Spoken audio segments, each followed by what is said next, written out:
ba? Spy ng China pumasok sa Malacanang. Di ba?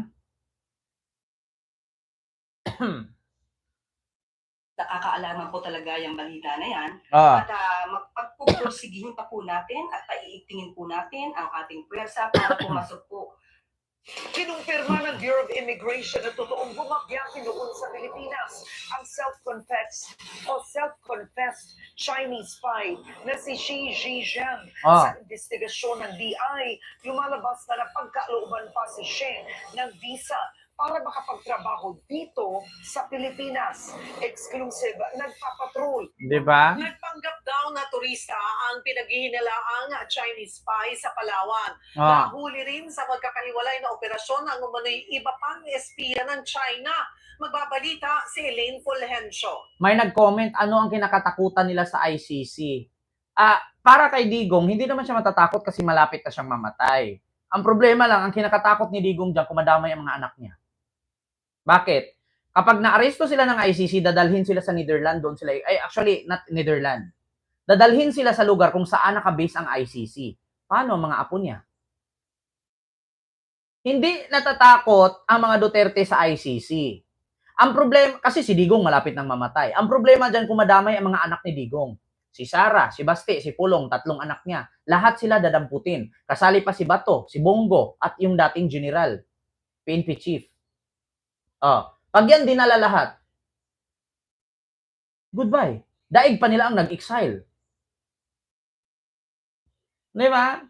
Walang kinakatakot ang mga Duterte pag pumasok ang ICC sa Pilipinas. Kasi si Digong malapit nang mamatay. Ang kinakatakutan ni Digong, kumadamay si Sara, si Basti at si Pulong, ubos ang pamilya nila. Daig pa nila at talunin pa nila ang record ng mga Marcos. Kung si Marcos noon, buong pamilya nag-exile sa Hawaii, buong pamilyang Duterte na politician, mag-i-exile din sila sa kulungan ng ICC. Mas matindi yun, mas malala. Diba? Yun ang tamang sagot. Wala naman talaga kinakatakot ang mga Duterte sa ICC. Si Duterte, hindi na abot 2028, mamamatay na yan. Ang kinakatakot niya kung ang mga anak niya na susunod sa yapak niya ay lahat makukulong, kadamay siya. Diba? Mas talo pa nila ang mga Marcos. Kung ang mga Marcos noon nag-exile sa Hawaii, malaya silang namumuhay doon. Sila, nakakulong sila 4 doon. Diba? Yun ang kinakatakot ni Duterte. Si Duterte walang takot yan. Mamamatay na din yan eh. Ang kinakatakot niya yung mga anak niya. May mga anak pa yun, may mga apo pa yun eh. Siyempre, mga bata pa yan. Si Basti, bata pa. Si Pulong, bata pa. Si Sara, bata pa. Pwede pa maging presidente, vice president, at paulit-ulit maging mayor yan eh. Ang problema lang, kung magsama silang lahat doon, yan ang kinakatakot ni Digong. Kaya, yun. Alam nyo na. Diba? Masakit isipin. Kung ang mga Marcos pina-exile sa Hawaii, malaya silang namumuhay sa Hawaii at nakatira sila sa mansyon. Nakabili sila ng makakain nila, nakapag-aral pa sila sa ibang bansa. Ang mga Duterte, pag hinuli ng ICC, hapat sila nandoon. Wala silang kalayaan, bakit? Doon sila ikukulong. Di ba? Di ba tama po ba ako, mga kababayan? Sabihin nyo, may tama ka! Leonardo Arota, ang pangit ng apelido mo, pangalan mo pangluma. Magtago ka sa baul. Diba? China spy.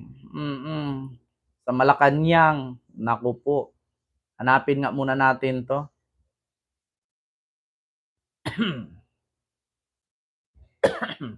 Nakakaalaman po talaga yung balita na yan. Ito Sa ibang balita, naaalarma ang palasyo sa balitang may nag-i-espiya raw na Chinese national sa ilang sensitibong lugar, kabilang sa Malacanang. Dahil dyan, ayon kay Palace Press Officer Claire Castro, mas maghihigpit ng seguridad ang gobyerno.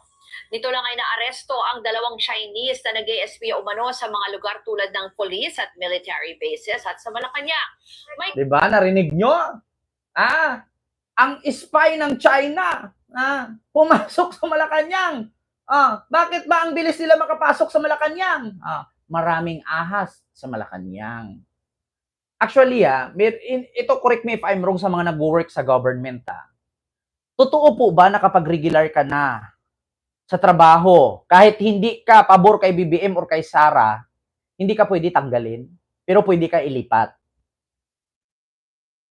Ito para sa akin Alam niyo kung bakit mabilis makapasok itong mga espiya ng China sa Malacanang?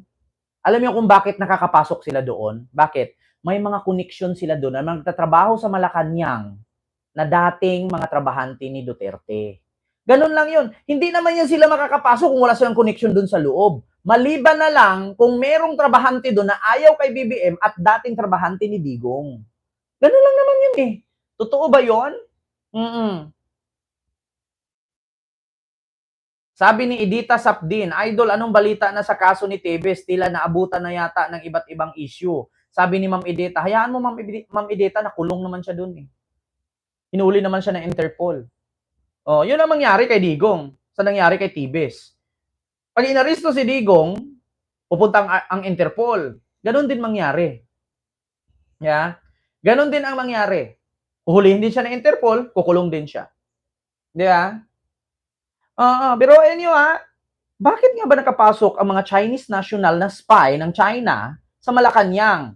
Maliban na lang kung merong mga dating trabahante doon na na-regular at hindi napalitan na ahas. Di ba? Ganun lang. Ito na. Kasabwat rin daw silang mga Pilipino. Nako. Nauna ng tiniyak ng Armed Forces. May mga kasabwat daw ng mga Pilipino. Di wala nang iba. May kasabwat rin daw silang mga Pilipino. Nauna ng tiniyak ng Armed Forces na mas palalakasin ang intel operations at seguridad sa mga kampo ng militar. Nakakaalarma po talaga yung balita na yan. At pagpupursigihin pa po natin at paiigtingin po natin ang ating puwersa para pumasok po ang mga sinasabi at napagbibintangang spies.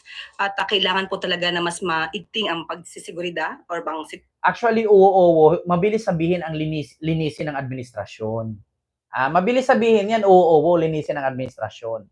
Sabi ko nga sa'yo, kahit pa magpalit si Pangulong Bongbong Marcos ng lahat ng tauhan dyan sa Malacanang, lahat, cybersecurity, security, PCG, whatsoever, ganyan, lahat kahit empleyado sa Malacanang, kahit palitan mo yan, kung ang mga Binay nga sa Makati, magkakapatid, nagkakalaban sa politika. Yan pa kaya mga trabahante sa Malacanang? Tandaan mo, oo. Naibenta nga ang West Philippine Sea dahil sa pera, di ba? Yun pa kaya mga workers sa Malacanang? Nakatakas nga yung 600 Taiwanese national sa Clark, Pampanga. Di ba? Nakatakas nga Tapos sasabihin mo maglinis si Bongbong Marcos sa Malacanang? Kahit maglinis ka dyan, ang ahas, kahit balatan mo yan, ahas yan. Ang ahas nagpalit ng balat para maging malaking ahas. The snake sheds their skin to become a bigger snake. English, di ba? The snake sheds their skin to become a bigger snake. Diba? Sim lang yan sa sinabing madali linisin ang droga. Katulad kay Duterte. Anong sabi ni Duterte? 3 to 6 months kapag ako nanalo, ubos ang droga. 11 years na po. Simula nung bumaba siya pagka-presidente, naubos ang droga? Hindi. Anong sabi niya kay Jessica Soho? Ito, dalhin mo. Ito, droga ng Pilipinas. Mabigat. Iuwi mo. Hindi ko kaya. Diba? Ano oo? May sasagot ka pa? Sabi mo, sim lang yan sa mabilis linisin ang droga. Katulad kay Duterte nga, kapag ako nanalo 3 to 6 months, ubos ang droga. My God, I hate drugs. 11 years na, mula nung bumaba siya noong 2022, mula 2015, ang droga, buhay pa rin. Anong sabi ni Digong?